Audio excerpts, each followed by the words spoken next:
Presentamos A Fondo con José Ignacio Beteta. Análisis económico, análisis político en A Fondo.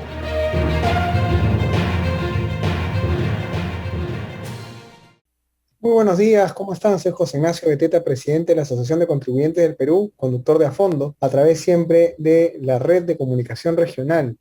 Es muy importante el fin de semana que ha pasado porque ha muerto el genocida, el terrorista, el líder de Sendero Luminoso, Abimael Guzmán Reynoso.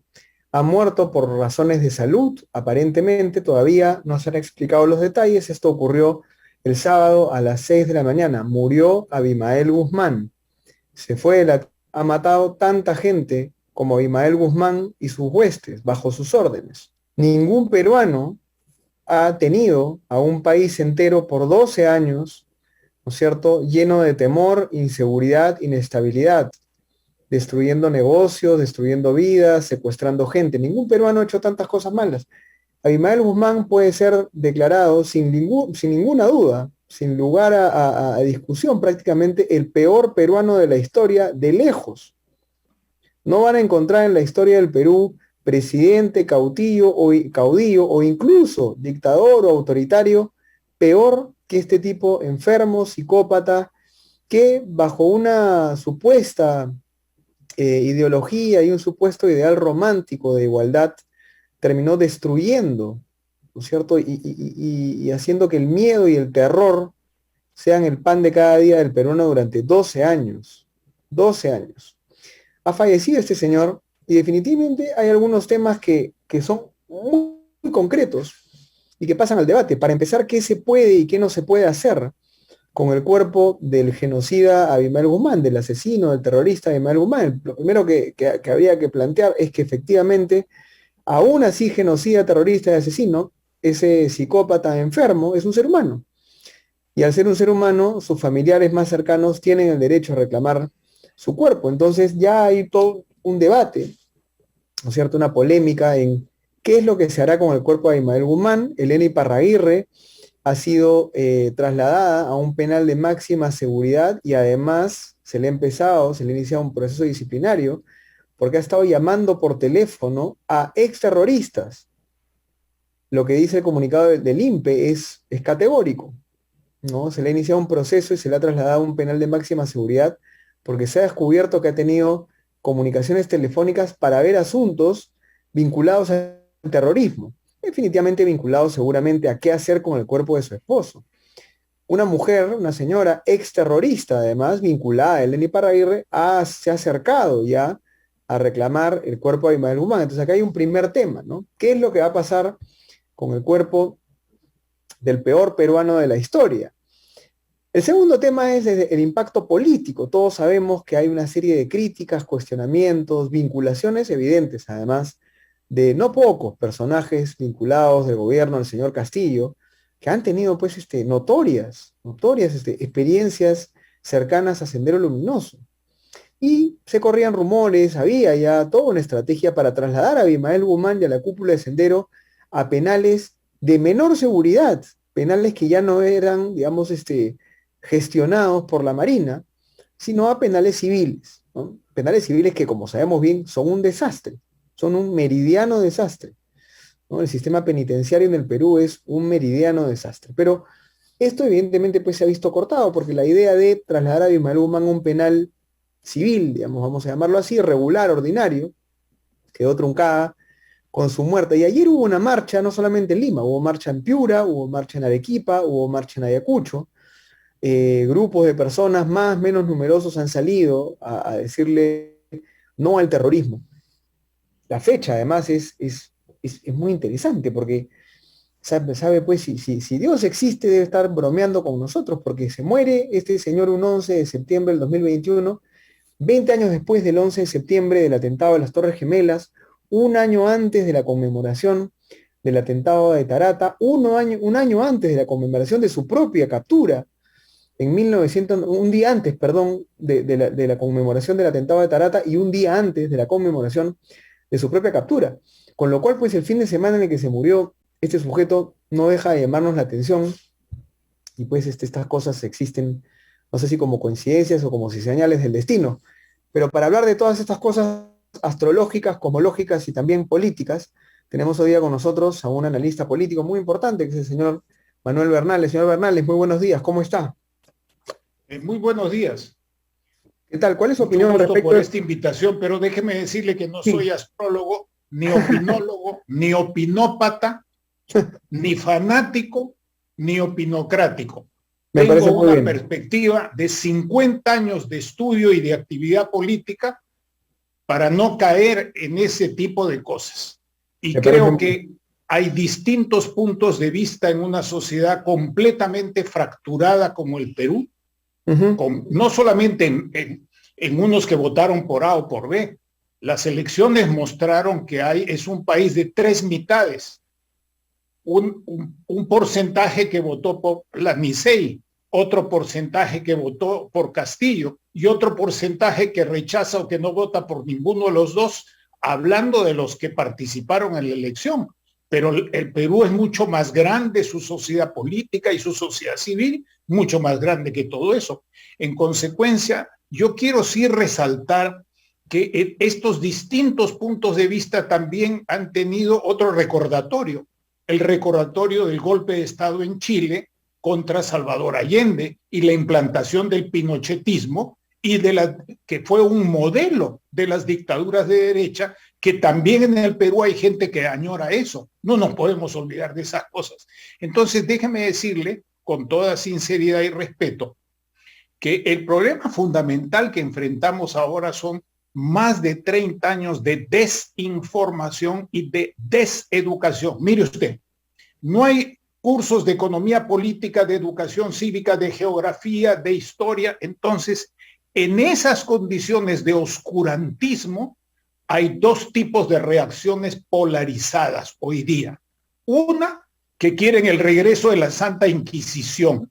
Entonces están pensando, la discusión la han puesto sobre el tema del cadáver, que usted como buen periodista la ha planteado como un tema actual, y eso es así, es cierto, hay toda esa discusión. Y por otro lado, los que ignorando todas estas cosas, en el fondo se están lavando las manos o mirando de costadito para no decir, miren, en realidad fue un revolucionario, solamente que fracasó, no estamos de acuerdo con los métodos. Esas son las visiones estereotipadas basadas en la desinformación y en la deseducación en el Perú. Y yo quiero aquí hacer una afirmación central que pongo a disposición de ustedes y de quienes quieran discutir. Miren, Sendero Luminoso y Abimael Guzmán tuvieron un marxismo chapucero, o sea, un marxismo de quinta categoría, un marxismo que ni siquiera estuvo actualizado con los desarrollos del pensamiento marxista a nivel filosófico y a nivel económico de esos años, por si acaso. Y basta comparar la literatura internacional y tener la información sobre las distintas corrientes del marxismo de esa época. Tampoco estaba al día en materia de leninismo, tampoco ha sido un movimiento maoísta.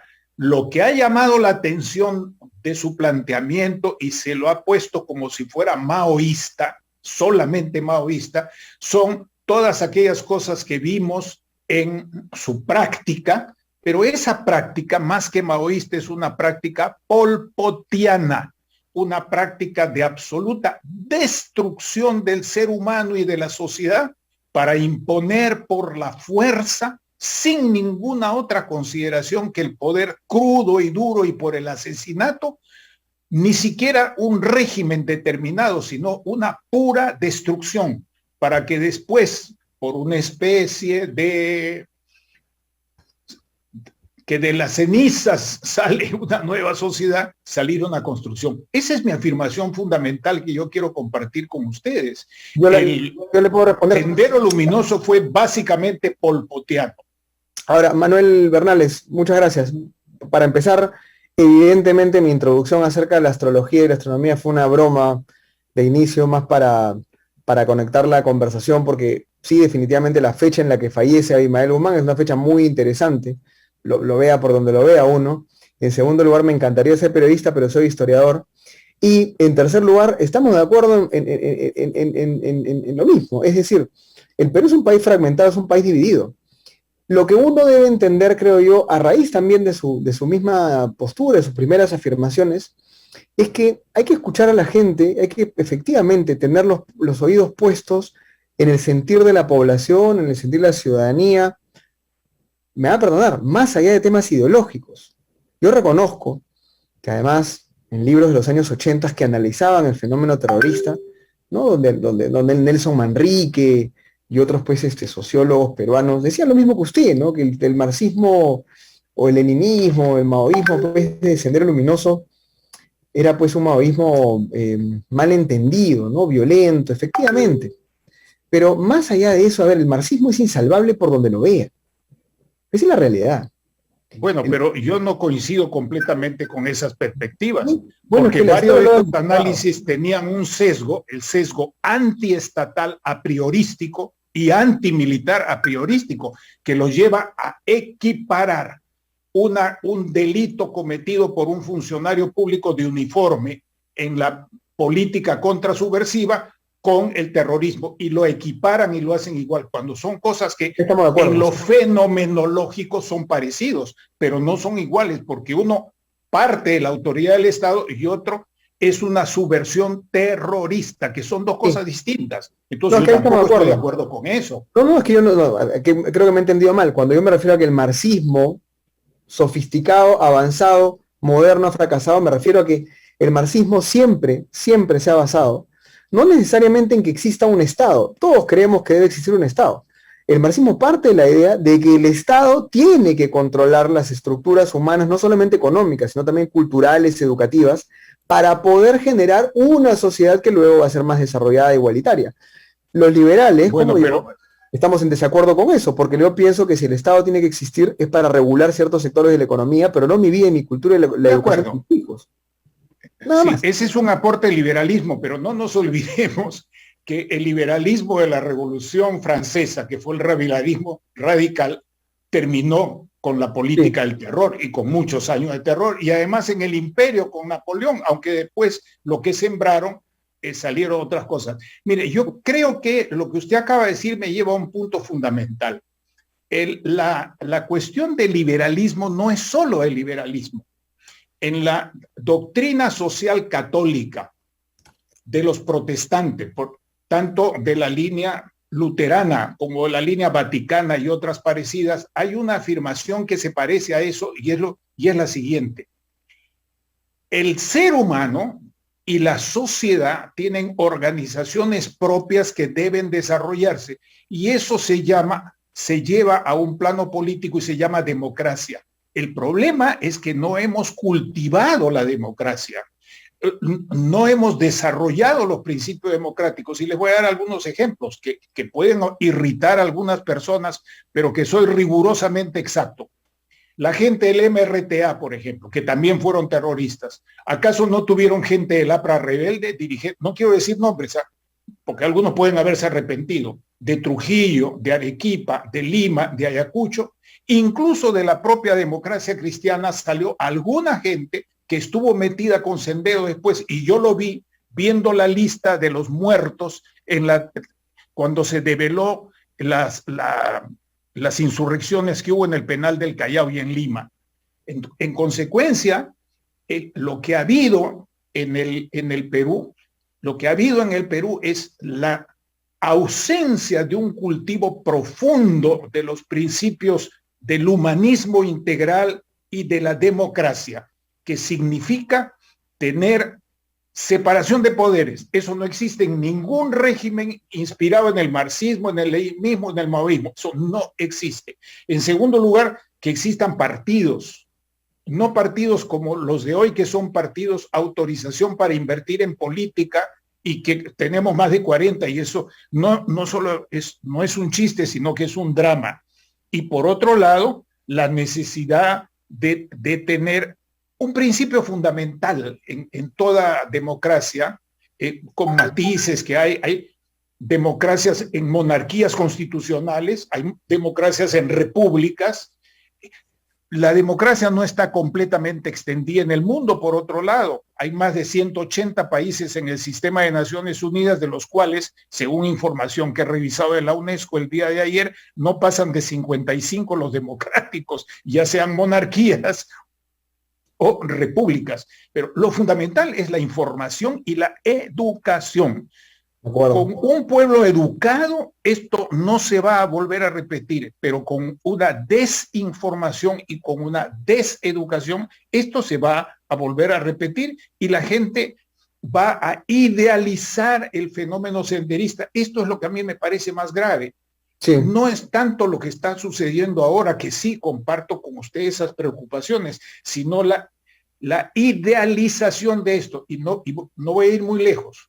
Una persona que nos está viendo del extranjero me ha enviado un artículo, es miembro de una autoridad electoral de un país de América Latina, por si acaso, no es cualquier persona, en donde me dice que ustedes están ahora haciendo una especie, están tratando de quemar el cadáver para salvar la democracia. Entonces yo le dije, mira, eso son respuestas inmediatas. De lo que se trata no es de quemar un cadáver o de entregárselo a una familia. Esa discusión no es mía, por si acaso. Eso no es mío. Yo respeto eso porque estamos tratando de cultivar democracia, pero no es mío. Pero yo sí le digo que el movimiento de Sendero Luminoso fue mucho más grave porque era polpotiano. Y eso lo hemos discutido con alguna gente. Voy a citar particularmente Gerardo Álvarez Falcón y otras personas que estuvieron en un periodo de la vida peruana, no en un proceso democrático, sino en el gobierno de Velasco, donde también estuvo Béjar y donde también estuvieron otros, que nunca fueron terroristas, que fueron comunistas o que fueron socialdemócratas o que fueron demócratas cristianos, pero no fueron terroristas. Este punto es fundamental porque si nosotros no corregimos urgentemente la educación y la información pública sobre estos hechos, van a volver a repetirse porque se van a cultivar en la desmemoria, en la falta de una memoria correcta, bien informada. Eso es la tesis fundamental que yo sostengo, y hay una cosa grave en la situación actual, si me permite añadir brevemente lo siguiente. En el actual gobierno, refiriéndonos al Ejecutivo, mirando las cosas fríamente, uno ve varias cosas. Un sector del gobierno en la Cancillería tiene un católico jesuita de una tendencia democrática innegable y de un profesionalismo excelente como lo tiene Óscar Maurto, ¿correcto? Ha designado 2 personas a 2 embajadas importantes, pero ya están fuera, ya no tienen operación interna en el país. Hay otras personas que vienen del humanismo. Hay otras personas que vienen en el aparato público del periodo de Vizcarra y que siguen ahí trabajando y que han puesto sus renuncias, pero no se las han aceptado o no les han dicho nada y algunos las han retirado y otros siguen trabajando. Hay sectores que evidentemente están esperando no solamente ser confirmados en una tendencia que viene de Sendero y que es prosenderista, para tener acceso a los recursos del Ministerio de Educación, que son sus impuestos, los suyos, los míos, los de todos los que pagamos impuestos, y finalmente la derrama magisterial, con lo cual pueden tener un repliegue y contar con 2.000 millones de soles para seguir desarrollando su punto de vista. En consecuencia, aquí no hay unidad de dirección y a río revuelto, ganancia de pescadores. Y en este asunto ganan los que están más organizados, los que tienen cohesión. ¿Y qué es lo que pasa con mucha gente hoy día en el Perú? Que se ha cultivado, y esto yo lo he visto porque he estado en Huanta, en Huamanga, en Arequipa, en Puno, en muchos sitios hasta hace poco, hasta hace muy poco he estado ahí. Hay una especie de versión marxista chapucera, de versión marxista ya de quinta categoría. Eso es la cultura popular polpotiana, maoísta, que sembró Sendero Luminoso. Y eso es grave, porque la gente lo toma eso como si eso fuera la realidad, como si fuera verdad. Y siguen repitiendo ese discurso y la misma cosa. ¿En qué se basa eso? en la ausencia de información, en la ausencia de educación. Mientras no corrijamos estas cosas, esto va a volver a reproducirse, porque además, recordemos una cosa, estos movimientos fanáticos y terroristas se alimentan del narcotráfico. Eso no, vea usted, hay diferencia entre el terrorismo talibán y el terrorismo de Sendero Luminoso. ¿Cuál es la diferencia? Son terroristas. ¿Y cuál es el otro elemento que no se menciona? El manejo de la droga. Allá es la amapola y aquí es la cocaína. Esos son los temas fundamentales que tenemos que ver.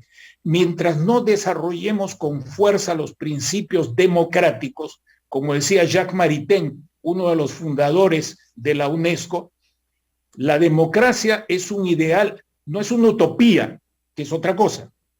Estos son movimientos, tampoco son movimientos utópicos en el sentido positivo que ustedes los historiadores han estudiado. Son movimientos que están fuera del tiempo y fuera de la realidad. Y son utopías, como decía un francés, que ahorita no recuerdo el nombre del autor, en un libro que se llama Utopías que matan.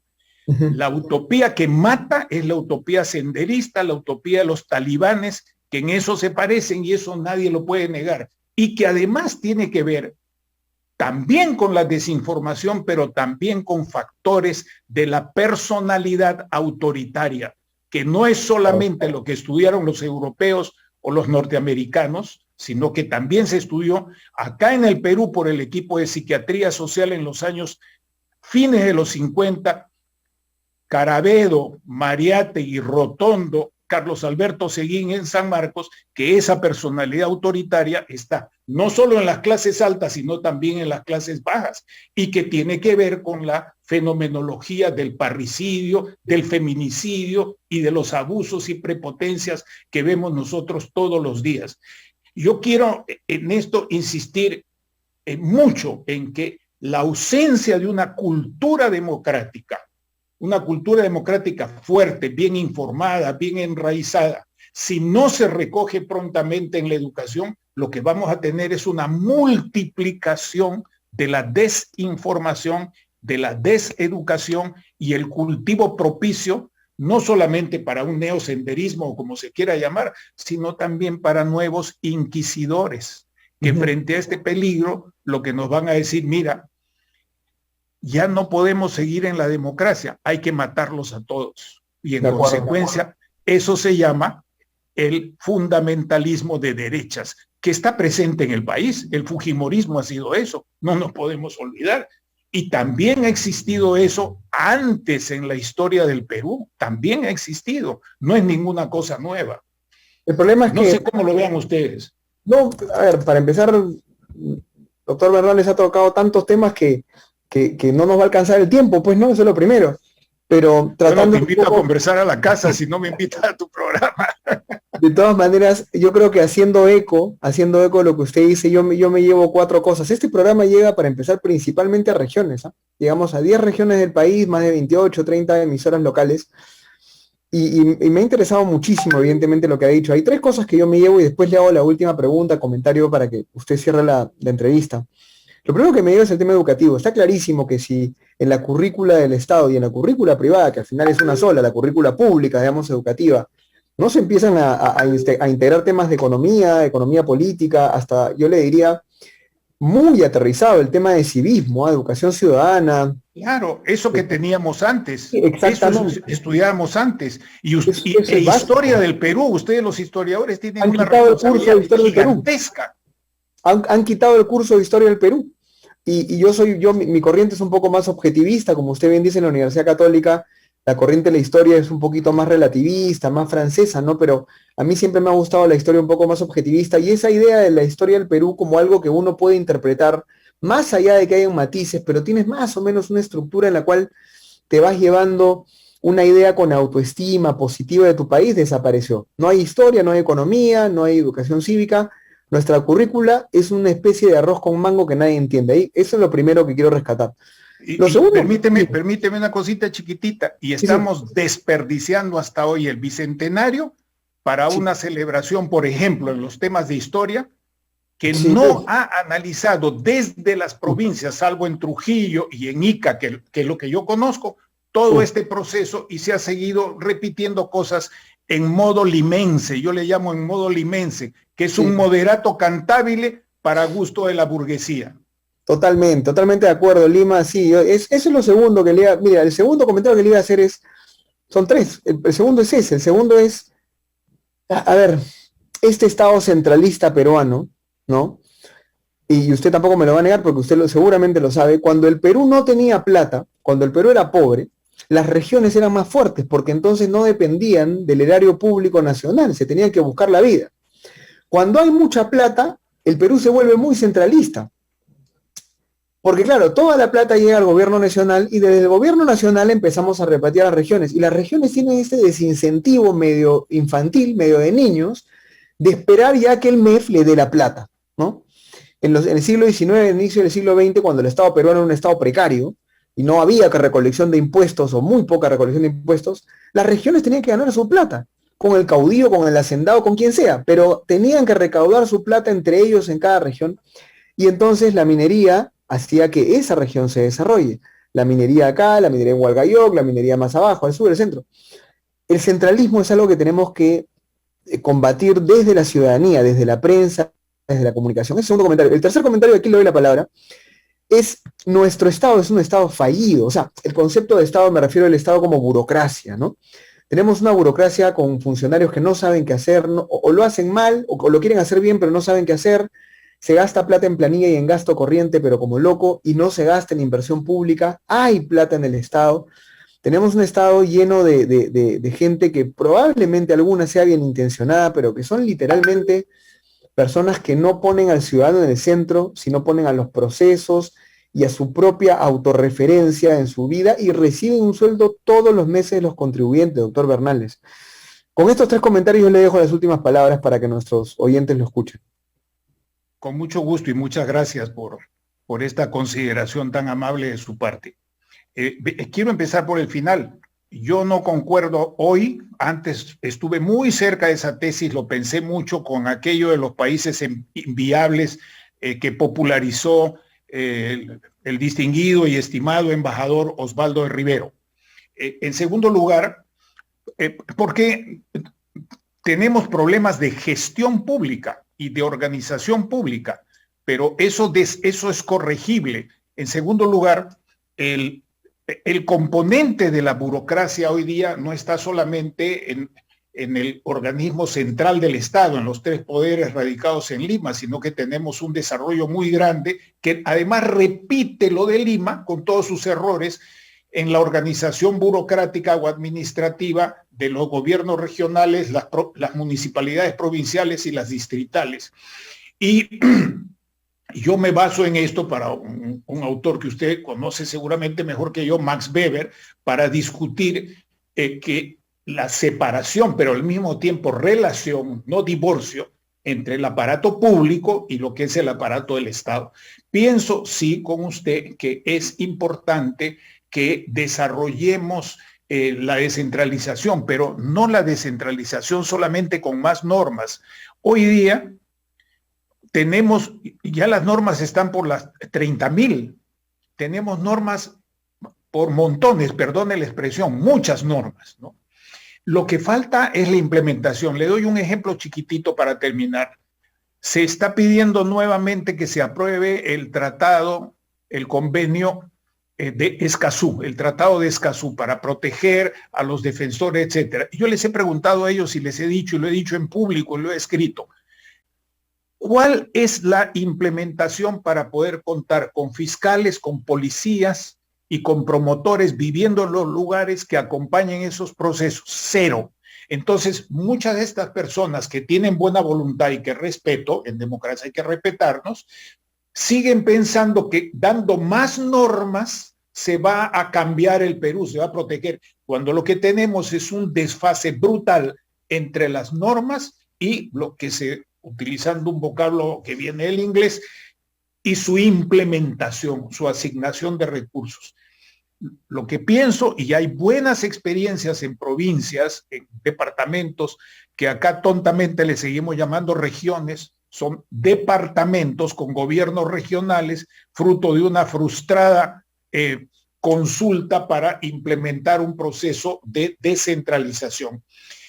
Hay buenos ejemplos, pero que se basan nuevamente en lo mismo. Si usted tiene buena primaria, buena secundaria, buena alfabetización, buenos institutos técnicos, buena universidad, usted puede desarrollar esa descentralización, pero si no tiene eso, no va a poder desarrollar la descentralización. En consecuencia, se necesita, como decía hace poco un colega nuestro amigo, el doctor Velasco, una persona adulta, uno de los más preparados en materia de administración pública en el país, decía que hay que usar los indicadores de desarrollo humano y de seguridad humana para no quedarnos con una contabilidad financiera de la descentralización y con una medición de la ejecución financiera, sino hay que preguntarse qué es lo que llega, ahora uso mi jerga de administrador público viejo,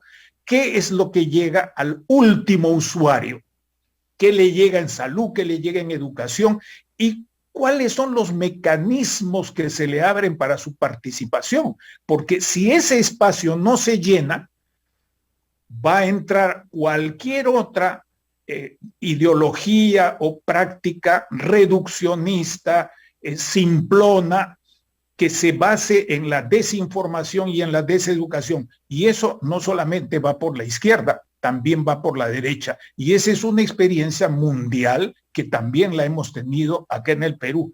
Creo que en ese punto tenemos que seguir batallando y trabajando juntos. Y sí, creo que el trabajo que está haciendo Red de Comunicación Regional es muy importante porque es uno de los pocos, uno de los 2 o 3 sistemas de comunicación que están enlazados con las provincias y que efectivamente nos están escuchando. Yo quiero por eso decirles a la gente de Cajamarca, a la gente de Puno, a la gente de Arequipa, de Moquegua, de Junín o de Loreto, mis paisanos, decirles, hermanos peruanos, lo fundamental es construir democracia y la base de una democracia es la educación del populorum. Tu educación, mi educación, la educación de tus hijos. Si esa educación no es una educación no de calidad, acá la gente dice una educación de calidad, yo siempre le pregunto, ¿buena o mala calidad? Es una educación de excelencia para que tú puedas desempeñarte como productor, como consumidor, como ciudadano, como padre de familia, que son las dimensiones básicas de tu persona y para que puedas resolver tus problemas. Si no, va a seguir produciéndose cosas como el botar la plata del canon o de las transferencias que se logran con un sacrificio grande, porque la gente también viene a pitear en Lima, a reclamar sus transferencias y demás, y la ejecución. Y estamos a punto de entrar a otro proceso electoral municipal y regional que puede ser más de lo mismo si no tenemos una buena información y una buena educación. Y esto se puede hacer pronto, pero si nos quedamos solo en la discusión inmediata, mire, toda esta corriente que yo llamo marxismo chapucero, esta desinformación, también una versión de derecha macartista, que lo que quiere es resucitar la Inquisición y vestir de cruzados a la gente para que también hagan matanzas como las hicieron en los siglos anteriores, ¿no? Se nos fue el tiempo, eso no se supera, vamos a caer en lo mismo, por diestras o por siniestras. Así es. Mucha educación, que la gente entienda eso, y mucha vigilancia justamente de quien tiene que dar una buena educación, que es el Estado. Así que nada. Muchas gracias, doctor Bernal. Se nos fue el tiempo, ha sido una gran conversación. Estoy seguro que lo voy a invitar de nuevo porque para mí ha sido un gusto. Espero que para usted también y también para todos nuestros oyentes. Se nos ha acabado el tiempo, doctor, quédese ahí porque como usted seguimos. Hasta mañana, nos vemos. Soy José Ignacio Beteta, esto ha sido A Fondo. Nos vemos el día de mañana, que estén muy bien de salud. Cuídense. Hemos presentado A Fondo con José Ignacio Beteta.